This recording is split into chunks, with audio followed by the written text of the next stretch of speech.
You ask Tiger to solve. This deals with linear equations with one unknown.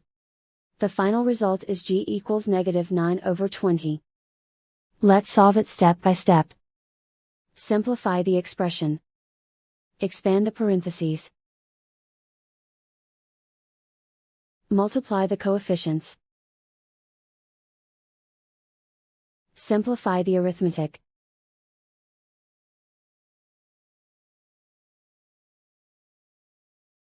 Group all constants on the right side of the equation. Subtract 18 from both sides.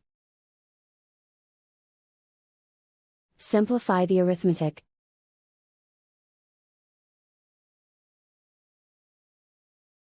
Isolate the g. Divide both sides by 40.